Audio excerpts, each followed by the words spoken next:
Got room for one more if you still want to go to Aspen. Where did you find that? Some kid back in town.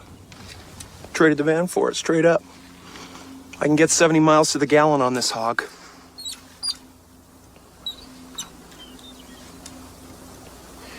You know, Lloyd, just when I think you couldn't possibly be any dumber, you go and do something like this. And totally redeem yourself! Hey Exiles, Chronic Painless here with the official patch 3.26 update to my Blade Vortex League starter build guide. In this video, I'm going to briefly break down the overall effect that the patch has had on the build, but I'm going to keep it short and leave the heavy lifting of the actual step-by-step walkthrough and explanation of the build to the POB and specifically the notes section. So definitely check that out if this is your first time playing the build, or even if it's not your first time playing the build, because there are always little tweaks and optimizations that I'm making as the game evolves. So let's get to it. This patch was a doozy. We got some of the biggest buffs that this build has seen in quite a long time. The Golem changes and the Elementalist Ascendency changes are going to be immediately impactful right out of the gate. And I am not going to bore you with a detailed breakdown of just how sick these new Golem numbers are. I know that every content creator has already taken care of that and then some.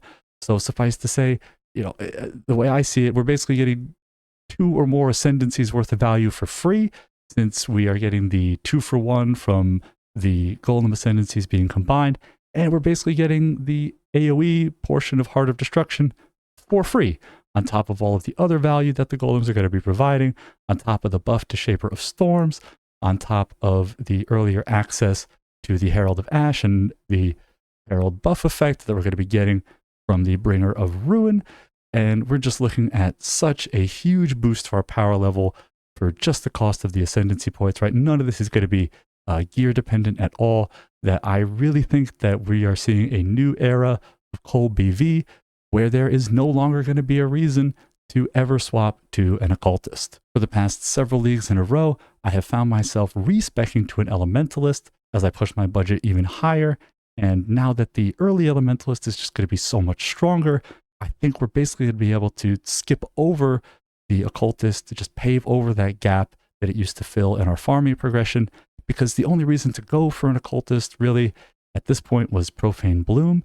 And now that we're going to have Herald of Ash earlier, now that we have so much other power coming in, we're going to be able to get away with using an Obliteration Wand without giving up too much freezing power. I think that we're just going to be able to farm straight away to the Explode chest that was always the goal anyway.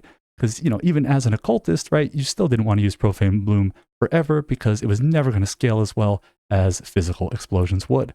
So this is the League of the Elementalist, and I think BV is right up there with some of the best of them, and I'm really looking forward to blasting with it. So I'm just gonna cut this video short here because that's really all I have to say.